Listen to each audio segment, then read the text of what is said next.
Alors pourquoi on a décidé de faire cette table ronde? Et avant tout, merci à tous d'être présents aujourd'hui. Eh bien, il y a deux raisons qui nous ont amenés à faire cette table ronde. La première, c'est suite à un baromètre, c'est le baromètre ADTEM Nomination 2017, qui a indiqué que le plus grand challenge des marketeurs pour 2017 serait celui de la mise en relation des marques avec les influenceurs. Donc on s'est dit, bah, tiens, c'est intéressant, on va voir comment on peut aborder ce sujet-là. Et puis la deuxième raison qui nous a amené à aborder l'influence, eh bien finalement, c'est le Clue Trend Manifesto. Je ne sais pas si vous connaissez. Il a été écrit en 1999, donc il y a pas loin de 18 ans, par l'école de Palo Alto. Et sur les 95 points qui constituent le Clue Trend Manifesto, il était dit « les marchés sont des conversations ». Et c'est intéressant de voir que pas loin de 20 ans après, en effet, les marchés sont des conversations et surtout des marchés sont les marchés de la recommandation. Et quand on parle d'influence, finalement, on parle de la recommandation. Alors, avant de passer à la table ronde, Guillaume Doquitonon a bien voulu accepter de nous faire un petit panorama. Un panorama pour nous montrer à quoi va ressembler l'influence en 2017 et surtout pour bousculer les idées reçues qu'on peut avoir sur les relations entre les marques et les influenceurs. C'est à toi. Alors, bonjour à tous. Alors, comme l'a dit Jean-Marc, l'idée, avant de commencer la table ronde, c'est de parler de l'évolution de l'influence marketing et surtout de dépasser les idées reçues. En fait, je trouve que c'est un marché qui est vraiment pesé par des idées reçues qui sont assez fortes. Et on a voulu, l'année dernière, en fin d'année, on a voulu interroger les influenceurs, interroger les marques, faire une étude et comprendre vraiment qui étaient les influenceurs, comment ils travaillaient avec les marques. Et l'idée, c'est de vous montrer un petit peu les résultats de cette étude, du moins les résultats principaux. Avant ça, pour mettre tout le monde au même niveau, quelques chiffres sur l'influence marketing. Déjà sur son efficacité, s'il fallait encore s'en convaincre, on a 82% des internautes qui déclarent suivre les conseils d'un influenceur de confiance. On a un Français sur deux qui cherche de l'inspiration sur les réseaux sociaux avant un acte d'achat. YouTube a aussi publié récemment ses statistiques. Il y a 50% des Français qui regardent, des Européens même, je crois, qui regardent une vidéo avant d'acheter un produit. Et on a un ROI moyen dans l'influence marketing de près de 9, c'est en dollars en fait, 9,60 $ pour $1 investi dans l'influence. C'est une étude américaine qui date de 2015, qui est calculée en Earned Media Value. Donc voilà, sur le ROI de l'influence. Et cette efficacité-là, ça a été partagé, c'est un constat qui est partagé par les marques, puisqu'aujourd'hui, on voit l'évolution de la part de dépenses dans l'influence qui augmente fortement, qui est passée de 9% en 2014 à plus de 20% dans le budget marketing ou dans le budget digital. Et évidemment, aujourd'hui, il y a des marques qui ont déjà compris, notamment dans la mode, dans la beauté, qui sont déjà à ce niveau de dépenses, puisqu'ils ont déjà compris l'intérêt de l'influence. Alors, passons sur ces fameuses idées reçues. La première idée reçue, c'est que tous les influenceurs ont des millions d'abonnés. Tous les influenceurs sont des influenceurs stars. La vérité, c'est qu'il y a 70% des influenceurs aujourd'hui français qui ont entre 1000 et 50 000 abonnés sur les réseaux sociaux. Donc un influenceur, ce n'est pas forcément des millions d'abonnés. Ça peut être des communautés qui sont beaucoup plus en affinité, avec un lien qui est très fort. Et voilà, quand on regarde ce camembert, on a quand même l'immense majorité des influenceurs en France et en Europe qui ont des communautés qui sont plus confidentielles et souvent avec des liens beaucoup plus forts. D'ailleurs, si on trace une pyramide de l'influence, on retrouve justement les influenceurs stars en haut, les Norman, les Enjoy Phoenix, les Cyprien, et tous ces 70% qu'on retrouve dans la moyenne trend des influenceurs, que nous on appelle la moyenne trend, qui sont ces influenceurs, donc comme je le disais, avec des plus petites communautés, mais avec des taux d'engagement qui sont beaucoup plus forts. Pour vous donner un ordre d'idée, en parlant justement de taux d'engagement, quand on regarde un influenceur star, sur 1000 vues d'une vidéo, il va faire 30 interactions par exemple. Un influenceur de la moyenne trend, sur 1000 vues d'une vidéo, il va faire 90, 100, 110 likes, partages, commentaires. Donc c'est vraiment ça qui caractérise cette moyenne trend. Idée reçue numéro 2, les influenceurs sont tous des millennials. Alors ça, on l'entend souvent, on a l'impression qu'on peut toucher que des influenceurs que d'un public de moins de 25 ans quand on fait de l'influence marketing. En fait, il y a 38% des influenceurs qui ont plus de 30 ans et 10% des influenceurs qui ont plus de 40 ans. Donc on ne touche pas que des millennials, et il est possible, nous on mène des OP pour toucher des seniors, pour toucher des parents, donc on a vraiment toute une communauté d'influenceurs qui a au-delà de 30 ans. Troisième et dernière idée reçue, les influenceurs sont tous millionnaires. Ça, dès qu'on parle de rémunération des influenceurs, on en arrive souvent justement au cas de ces influenceurs stars, Enjoy Phoenix, la première. Eh bien, nous, ce qu'on voit dans la réalité des faits, c'est qu'il y a 90% des influenceurs qui gagnent moins de 5 000 € par an grâce à leur partenariat. Donc on voit bien que là, c'est un vrai métier passion. On est vraiment dans quelque chose qui est de l'ordre de la passion, une activité secondaire souvent. Et d'ailleurs, on voit que 16% des influenceurs citent la rémunération comme un critère important. Les 4 premiers critères avant ne sont pas du tout liés à la rémunération, mais bien à l'adéquation avec le produit, avec les valeurs de la marque. Donc la rémunération n'est pas le critère le plus important. Donc voilà, je me suis dit que ça c'était intéressant pour introduire nos discussions et parler maintenant du futur de l'influence marketing. Vous pourrez retrouver l'intégralité des résultats. Il y a une quarantaine d'autres chiffres que vous pourrez retrouver sur ce lien-là. Merci Guillaume. Alors le ton est donné. Hein, vous auriez pu vous dire mais pourquoi ils n'ont pas invité Enjoy Phoenix? Finalement, vous comprenez pourquoi on ne l'a pas invité, puisque finalement c'est Camille Viovi, Mood My Days, qui fait partie des influenceurs les plus influençants pour les entreprises et sur le marché, si on peut dire les choses ainsi. Alors ma première question va aller à toi, Camille. Quel est le sens que tu donnes au mot d'influence? Est-ce que tu penses pratiquer l'influence marketing ou est-ce que finalement tu le fais par passion et que tu es devenue progressivement influenceuse malgré toi? C'est plutôt la deuxième option, à vrai dire. Je suis devenue influenceuse un peu comme ça du jour au lendemain. Au départ, c'était par passion, par envie de partager ma passion pour la mode, d'avoir une communauté qui partage avec moi. Et d'ailleurs, j'ai compris que j'étais devenue influenceuse que le jour où j'ai reçu une première demande de la part d'une marque qui est arrivée assez rapidement à partir de 2000 abonnés, donc pas non plus une communauté incroyable. Et c'est à partir de là qu'on comprend qu'en fait, on est capable de nous offrir un produit contre juste un post, et donc on exerce pour eux une certaine influence.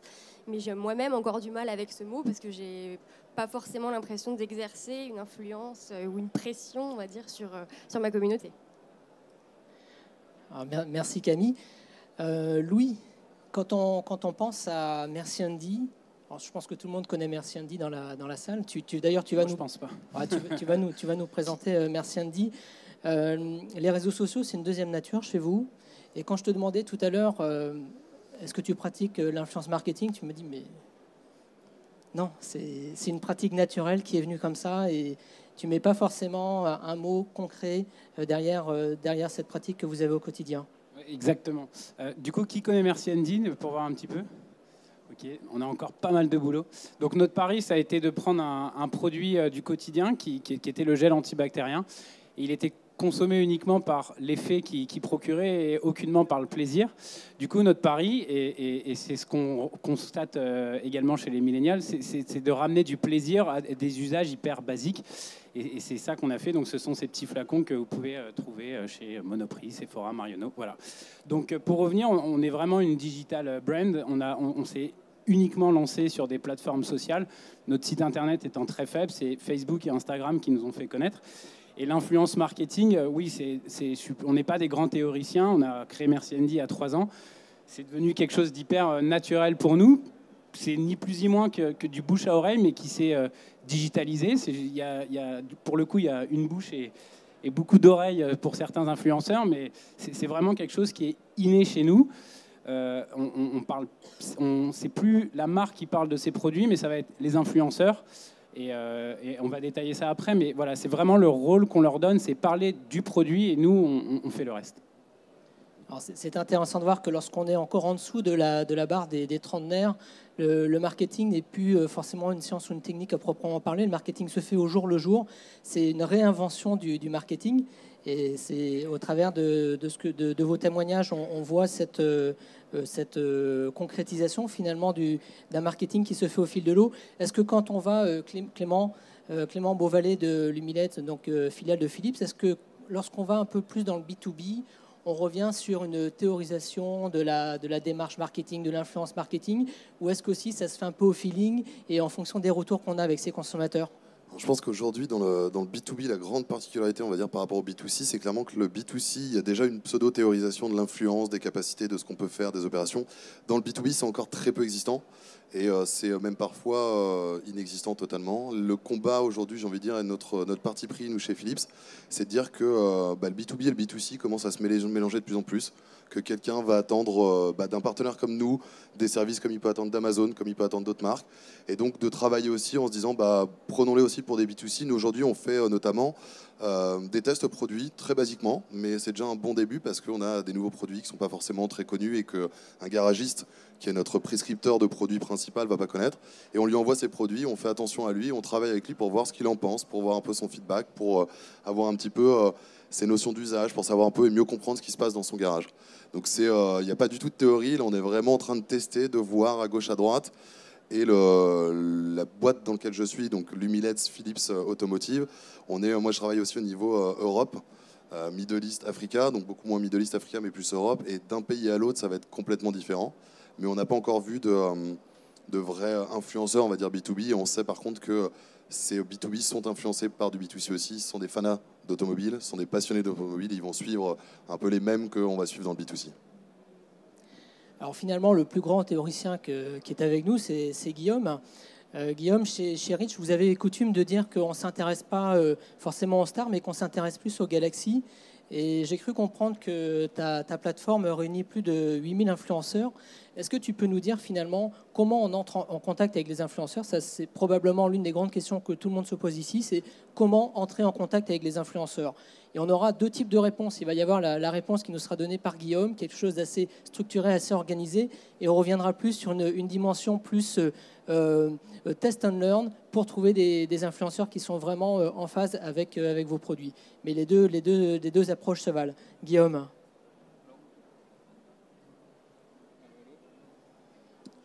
Alors pour rentrer en contact avec les influenceurs, je vais être un peu parti pris sur cette question forcément.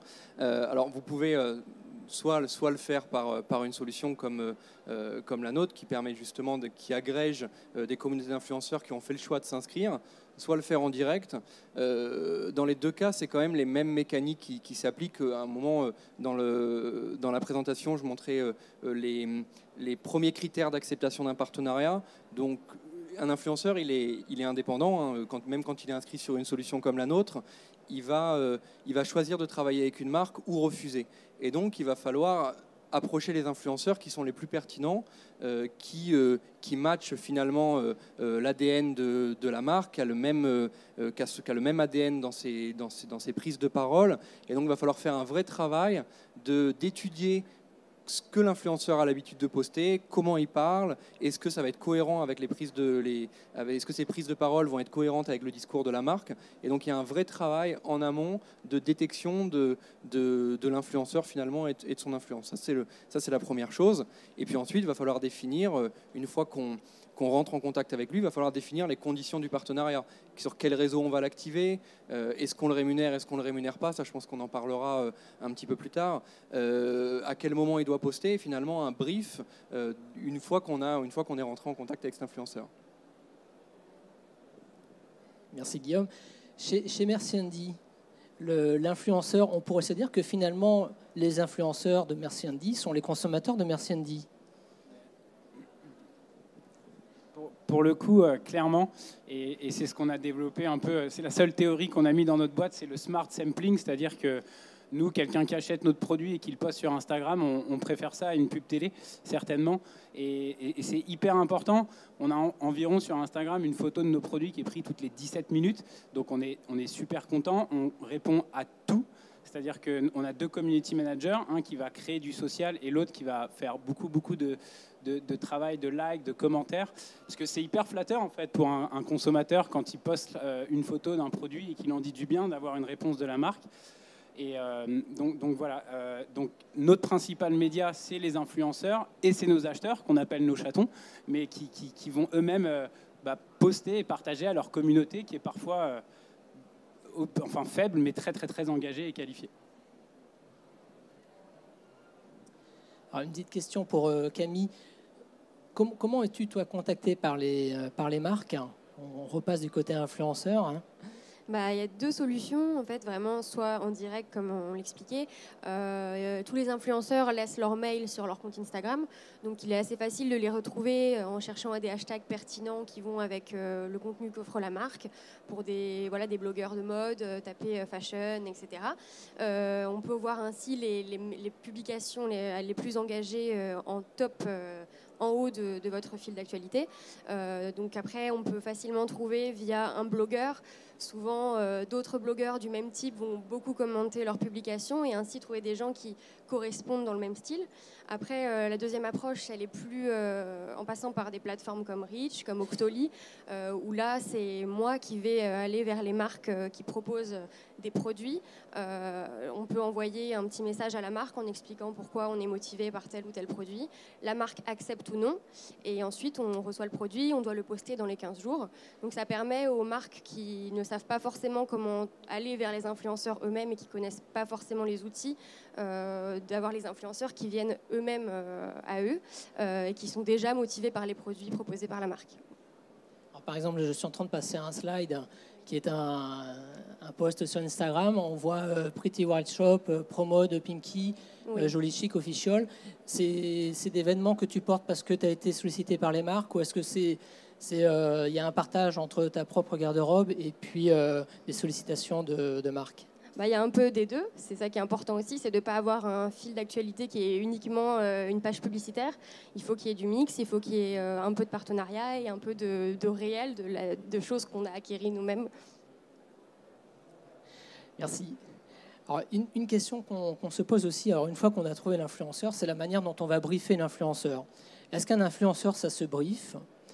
Quels sont les éléments à avoir en tête pour être sûr d'avoir une campagne qui est en phase avec les objectifs qu'on se fixe en termes de vente, puisque malgré tout, le marketing sert à vendre, c'est l'objectif numéro 1. Clément, une petite réponse par rapport à ce sujet ? Aujourd'hui, nous, comme on débute là-dessus, on n'est pas forcément sur un brief formel, parce que nous, notre ambition, et là j'ai envie de faire comme tu as fait, qui savait qu'aujourd'hui Philips a des produits dans l'automobile ? Voilà, on est sur ce constat-là. Aujourd'hui, très peu de gens savent que Philips fait des produits dans l'automobile. Pourtant, on est, il faut le savoir, des leaders dans la pièce automobile. Pour faire simple, c'est des ampoules de phare. Il faut savoir que la plupart des voitures que vous achetez neuves, vous avez des ampoules Philips dedans. Et quand je dis la plupart, c'est une grande majorité. Mais personne ne le sait. Et aujourd'hui, nous, le seul brief est là. C'est de dire très clairement aux influenceurs, écoutez, vous ne saviez pas, découvrez le produit et faites-le découvrir aux autres. Parce que vous ne savez pas ce qu'on fait, vous ne savez pas la gamme de produits qu'on peut avoir dans l'automobile. Et on le sait, parce qu'on était encore assez peu visible. Et donc c'est ça notre vrai brief, c'est de dire découvrez, voyez quels sont nos produits. On est assez confiant pour le coup dans la qualité de nos produits. On a la chance aussi voilà, la marque Philips, c'est aussi quand même une qualité qui existe depuis des dizaines, si ce n'est même un siècle en fait. Donc on est assez tranquille là-dessus. Et nous, notre vrai brief est là-dessus et sur le découvrir, tester, valider le produit. Et après, on va être dans d'autres briefs peut-être un peu plus amusants, mais aujourd'hui, c'est vraiment notre première étape. C'est dire découvrez et faites découvrir parce que les gens ne savent pas et on a des solutions qui sont aujourd'hui dans les besoins du marché et qui finalement sont assez peu connues. Alors Louis, chez Merci Andy, je crois qu'il y a également les mêmes pratiques. Hein. Tu as l'habitude de faire venir les consommateurs, faire un mix consommateur-influenceur pour avoir les nouveaux produits, surtout pour faire des produits que les consommateurs souhaitent avoir pour répondre à leurs besoins quotidiens. Exactement. Du coup, on a dans notre culture, et c'est vraiment une des valeurs de notre boîte, je ne sais pas si des personnes sont inscrites à nos newsletters ou même sur Instagram, vous pouvez regarder, on demande aux personnes c'est quoi les produits de demain. Là, on est en train de refondre même notre plateforme de marque pour aller en dehors d'Europe et on demande à nos consommateurs et à des influenceurs, parce que pour le coup, les influenceuses beauté, elles connaissent certainement mieux que nous le marché de la beauté. Donc, on les inclut vraiment dans ce process de fabrication et on fait de la co-création. On a poussé, juste pour revenir justement sur le contenu, on a fait un kit avec 3 influenceuses qui sont Enjoy Phoenix, Clara Chanel et Elsa Makeup. Pour le coup, ça, c'est une idée qui est partie from scratch. C'est-à-dire, on s'est dit, on veut travailler avec des blogueuses, comment on va faire ? Du coup, on a demandé à notre communauté de sélectionner les 3 youtubeuses leurs 3 youtubeuses préférées. Alors, il y en a eu, c'était la 3e, je ne vous dirai pas laquelle, n'était pas la préférée, elle est arrivée 5e, mais on n'a pas pu travailler avec les autres. Et du coup, mais vraiment de A à Z, c'est-à-dire sur la conception du produit à la livraison, donc c'est un projet qu'on a fait avec Monoprix, la totalité, on a inclus les youtubeuses dans la création de ce produit. Ça a été un super succès, on est très contents. Donc elles ont tout choisi, le parfum, elles ont toutes demandé à leur communauté quel parfum elles avaient envie. On a repris des éléments de leur charte graphique à l'intérieur et elles ont toutes joué le jeu. Et ça, c'est un projet qu'on a proposé aux influenceuses. Elles ont eu un coup de cœur avec le produit, ça ne nous a pas coûté cher. Il y avait une commission sur le produit, vous imaginez bien, mais on n'a pas payé un gros ticket comme pourrait le faire un Maybelline avec Enjoy Phoenix, avec cette chaîne. Mais en tout cas, on leur a proposé quelque chose qui les a séduits. Elles ont eu un coup de cœur pour le projet. Elles ont toutes activé leur communauté. Et voilà, on a triplé à ce moment-là, en une semaine, notre communauté Instagram et Snapchat grâce à ce kit. Voilà, pour la petite pratique. Merci.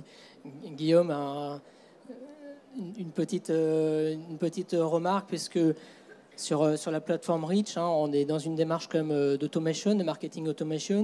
Et moi, ce que j'ai beaucoup aimé lorsqu'on s'est rencontrés et que tu m'as présenté la plateforme, c'est cette dimension de conseil et de dire que finalement, l'influence, c'est d'abord une dimension humaine avant d'être une dimension qui rentre dans l'automatique.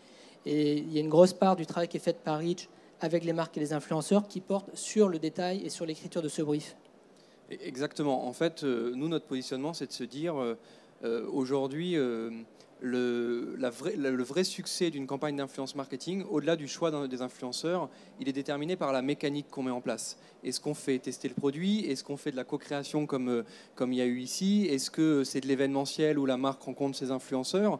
Et la manière, la mécanique qu'on choisit peut faire qu'une campagne cartonne ou pas. Et là, c'est typiquement l'exemple parce qu'il y a eu vraiment un travail de co-création avec des influenceurs qui étaient choisis, qui étaient déjà en adéquation avec la marque. On est au-delà du test produit, on crée une vraie relation avec ces influenceurs qui vont communiquer dessus, la marque communique aussi. Donc on est vraiment dans une mécanique qui est vertueuse et c'est là que l'humain intervient. Parce que si on fait de l'automation, alors ça va être, on va dire, la mécanique la plus simple, qui est la mécanique de test produit, alors qu'il y a des dizaines de manières de collaborer avec les influenceurs. Ensuite, sur la partie brief, plus précisément, déjà, pour savoir si on peut briefer l'influenceur, la question est de se poser, de savoir s'il y a rémunération ou pas rémunération. En général, la règle veut que s'il n'y a pas de rémunération, alors c'est compliqué de briefer un influenceur. Il va publier quand il le souhaite, quand c'est le plus opportun, avec potentiellement d'autres produits de marques concurrentes. Quand on a une rémunération, on peut plus apporter des contraintes, des spécifications sur la durée de publication, sur le timing, sur est-ce que le produit doit être mis en avant seul ou pas. Donc voilà, c'est ça qui va aussi déterminer si on peut ou non faire un brief précis. Alors ce brief nous amène sur la création des contenus. J'ai extrait un post de Camille, Mood My Days, de LIP. Quelle est la marge de liberté dans la création de contenu pour les marques? Est-ce que tu es soumis à une sorte de validation avant de poster? On suppose que non, mais ça peut être intéressant de savoir quelle est ta marge de liberté dans le partenariat, dans l'engagement que tu as avec la marque. Alors justement, j'attache beaucoup d'importance à la proposition qu'on me fait en elle-même, parce que je pense que c'est très important de laisser un cadre assez souple à l'influenceur, parce que tout simplement, si le cadre n'est pas assez souple, qu'on me donne trop de contraintes, c'est arrivé qu'on me dise, voilà, je veux que tu prennes la photo de plein pied, dehors, en format portrait, etc. Ça ne va pas coller avec mon fil d'actualité. Moi, j'ai gardé un esprit à la maison, assez cocooning, et je veux garder cette identité. Et donc, si on me propose de changer ce fil éditorial, mais ma communauté va le voir, ça va sonner faux, et du coup, on va savoir que ça m'a été soufflé par la marque, et automatiquement, ça va générer une certaine défiance de ma communauté qui va se dire « Ah, ça vient pas du cœur, ça vient pas d'elle ». Donc je pense que c'est vraiment un conseil qui est important pour les marques, de laisser un cadre assez souple pour laisser l'univers de l'influenceur s'exprimer et prendre le dessus sur la collaboration et masquer l'aspect promotionnel, justement. C'est tout le but des relations marque-influenceur, c'est de parvenir à masquer cet aspect publicité qui effraie tant aujourd'hui les consommateurs. Et d'ailleurs, ce qui est assez incroyable dans l'investissement que tu as à chaque fois que tu postes une photo, c'est le temps que tu passes à répondre aux petits messages que tu as par les personnes qui te suivent, et tu réponds systématiquement, c'est infini. Oui, c'est vrai que ça prend énormément de temps, mais pour moi, c'est super important de garder ce contact. C'est pour ça que j'ai commencé au début, c'est pour avoir ce partage avec ma communauté. Et chaque message est tellement fait chaud au cœur, en fait, donc c'est super important de savoir remercier les gens qui suivent et de ne pas se prendre pour une star ou comme certains qui ont des millions d'abonnés le font. Moi, justement, j'ai une petite communauté, donc je peux me permettre d'échanger quotidiennement. Alors, pour poursuivre sur cette thématique de la création de contenu, il y a une campagne avec Merci Andy qui est assez intéressante. En fait, on pourrait se dire que les influenceurs, quelque part, il y a une dimension un peu béni oui-oui, de dire, bah voilà, on va faire plaisir à la marque, on va dire exactement ce qu'elle attend. Et bon, bah, il y a des youtubeuses, Eglantine entre autres, et ben, elle a plutôt tendance à casser les marques ou à prendre les marques à rebrousse-poil. Et il y a eu un partenariat qui était passé avec Merci Andy. Et ça, c'est intéressant de voir que finalement, bah, cette liberté, elle est existante, elle est pleine et entière. Et des youtubeuses type Eglantine ne se gênent pas pour finalement faire une promotion qui est encore meilleure que si c'était fait parfaitement dans les codes de l'influence YouTube. Exactement. Donc, je ne sais pas si vous connaissez cette chaîne. C'est une chaîne qui est totalement second degré. Nous, on voulait travailler avec Natou parce qu'on adore cette youtubeuse. Elle est top, elle est en pleine croissance, elle est sincère, elle est réelle. Et elle adore les licornes et nous aussi. Donc, on a voulu travailler avec elle et ce n'était pas possible sur sa chaîne principale. Du coup, elle a une seconde chaîne qui s'appelle Le Petit Monde d'Eglantine. Donc, je ne sais pas si vous connaissez ou si tu connais.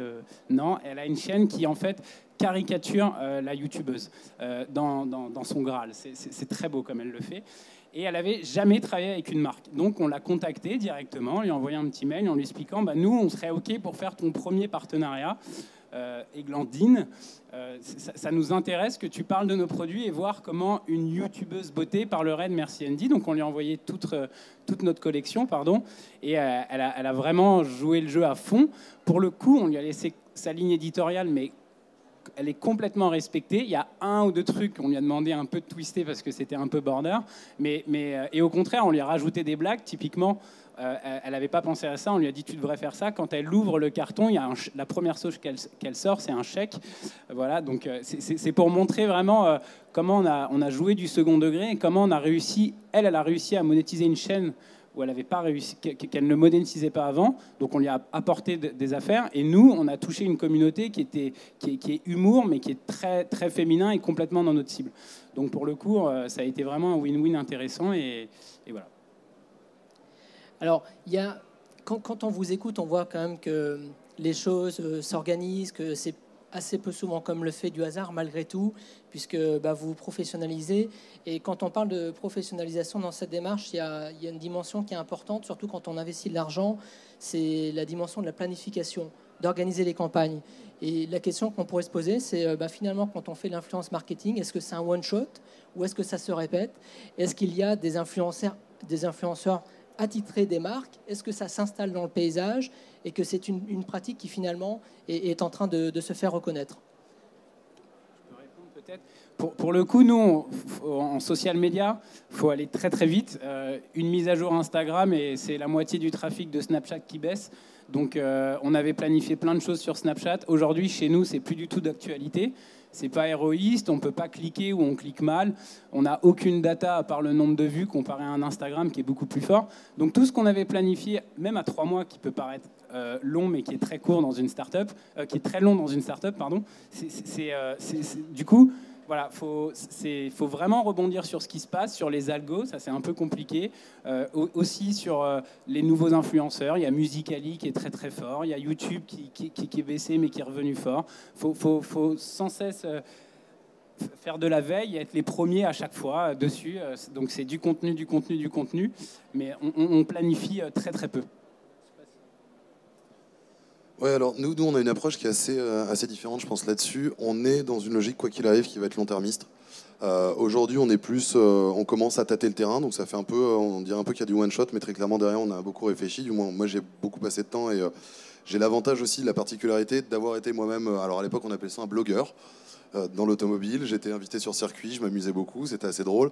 Maintenant, je suis de l'autre côté, donc ça permet de voir les différents trucs. Et c'est de se dire que nous, aujourd'hui, on a deux partis pris. de travailler avec des influenceurs, des passionnés généralement d'automobile, dans différents pays, que ce soit la France, la Pologne, la Russie, etc. Et de se dire, ok, ces gens-là, on a envie quelque part d'en faire des experts, surtout sur certains de nos produits. Pas forcément des ambassadeurs, parce qu'un ambassadeur peut prendre la parole à la place d'eux. Chez Philips, c'est pas forcément la culture, mais par contre des experts, des gens sur lesquels on va vraiment faire de la montée en compétences, on va vraiment leur donner des moyens d'aller de réunir leur communauté, de travailler, enfin plutôt de discuter, de voir le produit, de le décortiquer, d'aller mettre les mains dans le cambouis, et nous on leur fournira avec plaisir le cambouis, la voiture, tout ce qui va avec pour qu'ils y aillent, et pour qu'il y ait cette relation qui se fasse dans la profondeur, dans la longueur avec eux, et dans un vrai côté, bah voilà, on a cet enjeu quelque part de faire découvrir, comprendre et connaître nos produits. Et de l'autre côté, on a aussi quelque part, enfin là c'est plutôt un parti pris personnel, c'est de se dire que les influenceurs existent et se créent. Et qu'aujourd'hui, typiquement, un de nos premiers publics, un de nos premiers prescripteurs de produits, c'est le garage. C'est les garagistes, ceux que vous avez en bas de chez vous, ceux que vous avez partout. C'est 80% quasiment de notre business qui passe par là. Et c'est chez eux qu'on a un vrai travail à faire pour leur faire découvrir un petit peu de nouveautés, pour leur donner plus confiance dans certains produits, pour leur donner des choses. Et il n'y a pas forcément de réels influenceurs dans ce coin-là. Et le but pour nous, ça va être de voir comment est-ce qu'on peut réussir à faire émerger, à générer des influenceurs dans le secteur des garagistes, où là, typiquement, on va être à mon avis sur du Snap, parce que c'est du moins de 25, moins de 26 qui est encore très très mobile là-dessus. Mais on les voit, moi j'ai été pas mal faire de tours dans des garages, on discute, et puis on a beau faire, le mec à un moment ou un autre, il sort son portable, il regarde son Snap, il regarde son Insta, et on sait qu'ils sont là, on sait qu'ils sont accros à ça. Alors bien entendu, là, on va plutôt être sur des jeunes générations, les moins de 35, moins de 40, mais on sait qu'il y a un vrai besoin, une vraie demande là-dessus, et à chaque fois qu'on sort des vidéos, des produits un peu d'expertise, de connaissances, là on est plus dans... C'est un peu grossier comme mot, mais du e-learning, mais du e-learning avec de la vraie valeur ajoutée, non pas de la vente de produits, mais vraiment du ok, vous savez pas comment faire ça, on vous donne les clés, ou on aide quelqu'un à vous donner ces clés-là. Et nous, on est la marque qui finalement facilite ça, et c'est ça qu'on veut faire en faisant voilà, apparaître dans quelques pays des mecs qui soient garagistes, soit des vrais de vrais, qui viennent de ça, et qui vont au fur et à mesure prendre de l'ampleur, et on sera content d'une part de les accompagner, en plus de les voir travailler potentiellement avec d'autres marques, parce que voilà, il y a plein de marques dans les garages qui ont le même problématique que nous, et qui... cette part de voix, cette part d'esprit, on a du mal à l'avoir en direct parce qu'il y a tout un secteur qui est stratifié. Mais demain, on sait très bien que le garagiste est clairement notre expert et c'est avec lui qu'on veut travailler. Donc on a vraiment, nous, cette ambiguïté. Et c'est là aussi où c'est très amusant parce que c'est quelque part, moi je me revois il y a 10 ans, quand on commençait, quand on débutait, quand on voyait les marques venaient et tout. Et là, on se dit, tiens, comment est-ce qu'on pourrait leur faire gagner du temps et faire grandir des gars comme ça et des filles aussi, parce qu'il y a aussi des filles dans la mécanique, faut pas oublier, et leur dire, voilà, on vous donne des moyens. Ensuite, vous en faites ce que vous voulez, on s'en fout si vous bossez avec Michelin, avec ZF, ça nous va, nous, c'est pas grave. Par contre, voilà, travaillez avec nous et on aide et on vous aide à aider. On voit bien qu'au travers de l'Humiled, Philips est en train de vivre sa transformation digitale. Alors, Camille, tu m'as parlé, toi, dans ta planification, dans ton organisation du tableur Excel. Oui, tu as travaillé avec un tableur Excel. Et ça rigole pas, hein. Ah non, mais c'est vraiment... au début, j'étais complètement submergée parce que je ne connaissais pas du tout ce monde. Alors, j'ai commencé à recevoir des mails en grande quantité. Et quand ça arrive, au début, on dit oui au fil de l'eau. Puis on oublie qu'on avait un poste à faire tel jour. Donc, j'ai des alarmes, j'ai des rappels, j'ai un tableau Excel avec les marques cochées, reçues, c'est bon, produit à poster, OK. C'est une réorganisation. C'est un deuxième travail que j'ai qui me prend mes week-ends, mes soirées, mes matins. Mais c'est une passion et du coup, c'est un vrai plaisir de le faire. Mais il faut quand même avoir une organisation, chose qui n'est pas innée chez moi. Et donc, il a fallu mettre ça en place. Alors, quand on va, merci Camille, quand on va sur la plateforme Reach, et ça aussi c'est une fonctionnalité intéressante, c'est l'organisation de tout l'historique finalement de la campagne, où on peut avoir à la fois finalement les résultats des engagements des influenceurs vis-à-vis des marques, et puis aussi on arrive à mesurer quelque part le ROI, parce qu'on n'a pas encore parlé de ce fameux ROI, qui gratte un peu, surtout les grandes sociétés qui doivent rendre des comptes très sérieux. Peut-être un peu moins chez Mercedes, on est complètement à l'aise et on sait quel est le ROI direct. Est-ce que tu peux nous dire comment tu as organisé ça, qui est quand même une grosse demande des grandes marques, et tu as beaucoup de grandes marques chez tes clients? Oui, alors juste avant, je voulais quand même rebondir sur ce que disait Camille, parce que c'est exactement pour ça en fait que je fais ce métier et qu'on a créé Reach, parce qu'en fait on se dit, ces influenceurs-là, comme Camille qui n'est pas forcément à l'aise avec le terme influenceur, mais c'est ce qu'elle est, c'est pas son métier, c'est une passion, ça nécessite une organisation. Et sa passion, c'est pas forcément de tenir des fichiers Excel, mais plutôt de poster, de parler des marques qui lui plaisent. Et on se dit qu'il y avait vraiment besoin, il y a vraiment besoin d'un acteur qui soit plus sur ce côté organisationnel, de faire les rappels au bon moment, de dire quand il faut poster, comment il faut poster, de tout avoir sur un outil à disposition de l'influenceur, et que l'influenceur, lui, puisse se concentrer sur ce qu'il aime faire finalement, la création et voilà, sa prise de parole.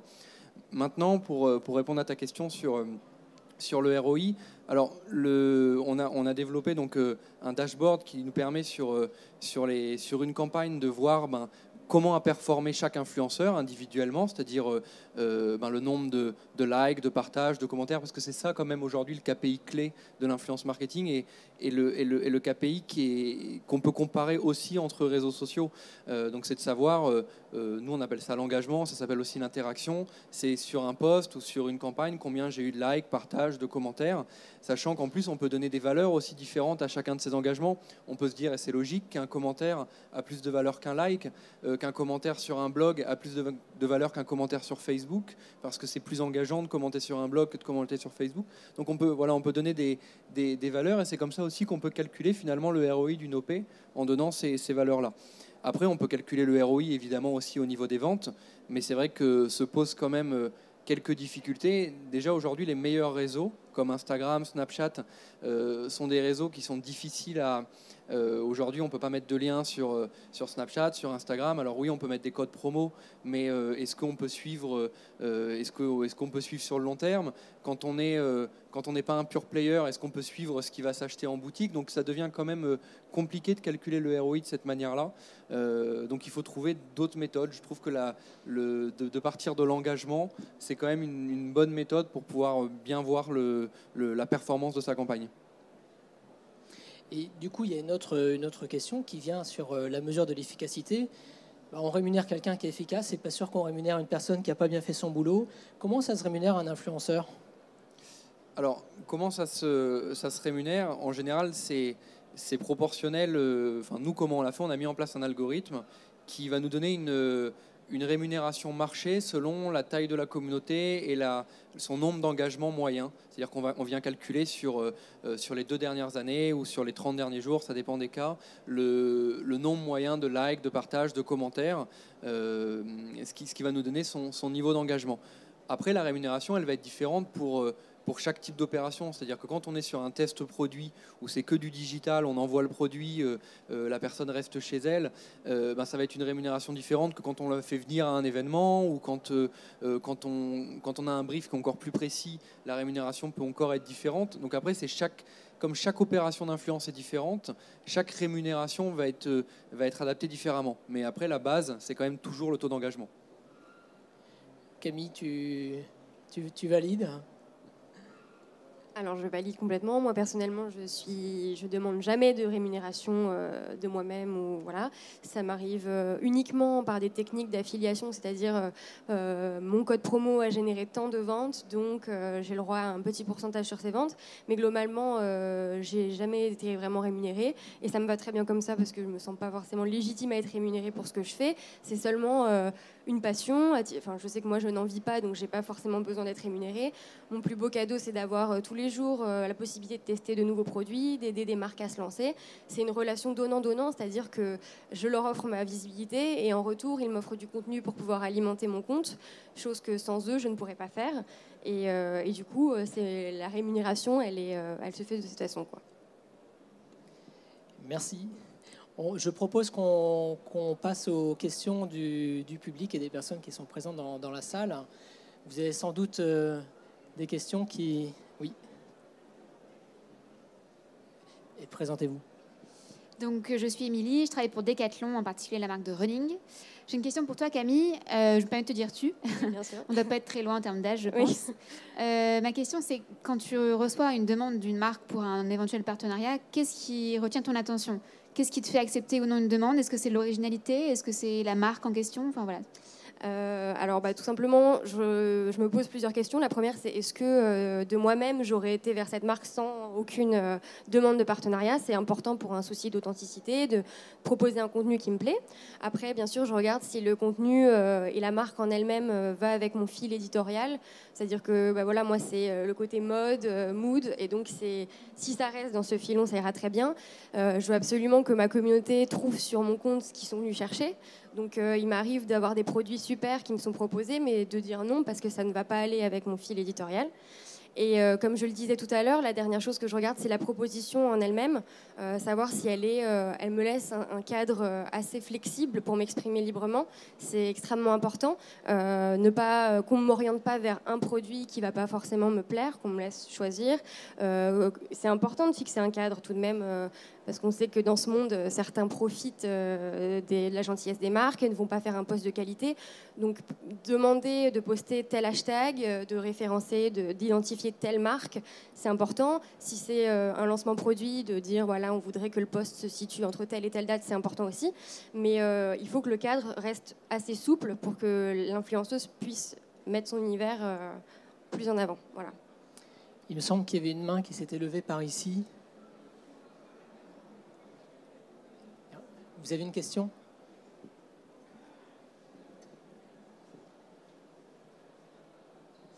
Oui, c'était concernant les blogueuses qui ont un nombre de followers assez conséquent, on va dire. Et là, on rentre quand même dans des discussions avec les marques et qui sont en agence, même de mannequins. Et on a des gros fees en général qui sont dealés. Et donc, la vraie problématique, c'est pour les marques qui ne sont pas annonceurs, comment est-ce qu'elles peuvent se positionner par rapport à des marques annonceurs qui mettent les blogueuses sous contrat, etc. Et donc, je pense que, à partir d'un certain niveau, le vrai challenge, c'est comment on arrive à placer ces marques non annonceurs sur les influenceurs stars qui commencent petit à petit à ne fonctionner presque sous contrat, à moins d'avoir un rapport un peu amical avec la marque, d'où votre initiative chez Merci Andy qui est vraiment hyper smart parce que c'est en passant en direct en fait. Enfin, là, ma question se pose plutôt pour l'agence parce que finalement, moi, ce que je vois, c'est que des marques non annonceurs, pour accéder à des blogueurs stars, ça marche que en direct. Et à partir du moment où on passe d'une façon un petit peu médiée, là, ça marche plus parce qu'on rebascule sur des questions de contrat et on n'en finit plus, quoi. Donc moi, quand j'ai des marques qui ne sont pas annonceurs, je fais des strats en direct et je les sors d'un discours d'agence parce que sinon, ça se deal automatiquement. Otavia, je bosse dans une agence multimarque dans le luxe. Alors oui, c'est vrai que la majorité des influenceurs stars sont sous contrat, souvent sous contrat d'exclusivité. Et oui, quand on veut activer, il peut y avoir, comme le cas de Merci Andy, un fit qui est vraiment très fort avec la marque, qui fait qu'ils vont accepter le deal en général avec nous, on voit des cas où il y a eu des deals entre certaines marques, des startups ou des jeunes marques et des top influenceurs qui normalement on négocie, comme vous le disiez, des très gros fees qui se sont faits gratuitement ou avec des fees qui sont extrêmement réduits parce que finalement il y a eu un fit et il y a eu un travail de la marque d'approche de cet influenceur qui est très fort. Et c'est vrai que dans ce cas-là, déjà, dans le cas de Reach, pour moi, c'est difficile de répondre parce que nous, c'est pas du tout les influenceurs stars sont pas notre cœur de cible. Nous, notre cœur de cible, c'est justement la moyenne traîne qui sont en général pas sous contrat et avec cette recherche d'affinité avec la marque. Donc, c'est difficile pour moi de répondre à 100%. Et je pense que l'agence, elle amène forcément un côté contractuel qu'on n'aurait pas dans une discussion en direct.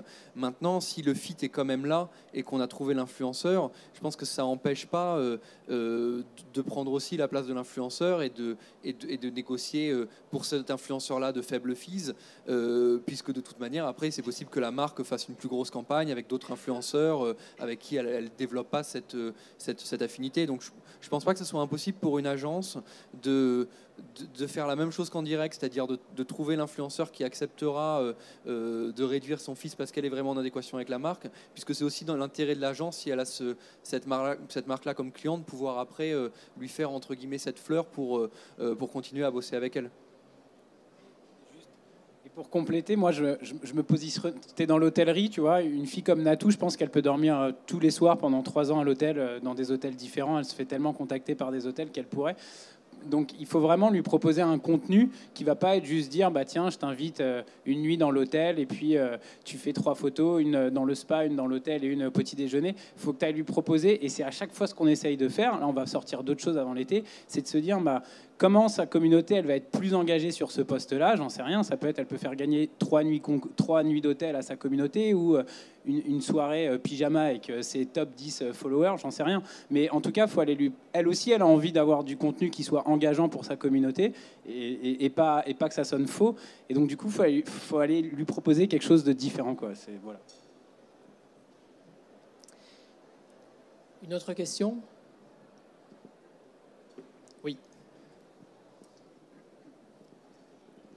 On peut vous entendre sur les aspects d'exclusivité. Est-ce que ça rentre dans le choix ou pas de l'annonceur ?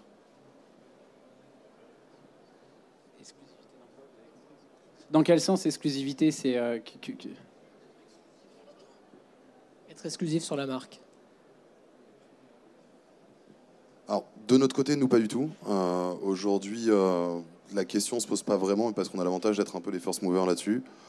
Très clairement, demain, ça pourrait être un challenge, il ne faut pas se mentir.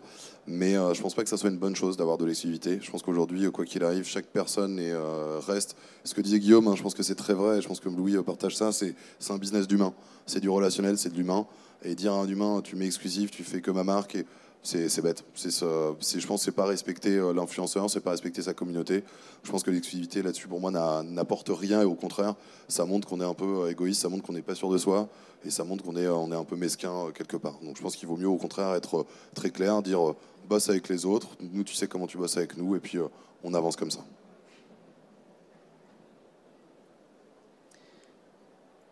Guillaume. Ouais, juste pour rebondir là-dessus, alors c'est dans les briefs, nous parfois certaines marques nous demandent de demander éventuellement l'exclusivité. Après, je suis assez d'accord avec Clément. Finalement, quand on fait de l'influence, on veut aussi communiquer autrement. On fait le choix finalement de laisser la parole à des gens qu'on ne contrôle pas, à un tiers. Et l'exclusivité, c'est aussi quelque chose de la communication d'avant. Donc si on fait la communication autrement, alors on le fait sans ça. On accepte de ne pas avoir d'exclusivité, que le discours soit pas forcément au millimètre celui auquel on s'attendait. Et c'est ça qui fait aujourd'hui que ça marche finalement. Et je pense qu'il faut rester là-dessus pour faire des bonnes opérations d'influence. Bien, avant de remercier nos intervenants, je voulais vous dire que si vous avez apprécié les échanges à l'occasion de cette table ronde, l'ADTEM organise plus d'une centaine de réunions de ce type par an. Donc rendez-vous sur le site internet de l'ADTEM, qui est la première association française des professionnels du marketing. Et puis on était particulièrement contents d'avoir nos intervenants, la jeunesse, la dimension start-up. Et chaque année, l'ADTEM attribue le prix de l'excellence marketing dédié aux startups. Donc je vous invite aussi à y participer, puisque vous avez toutes vos chances.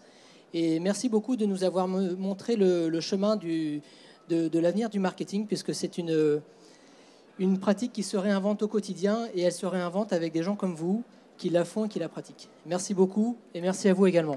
Merci à tous.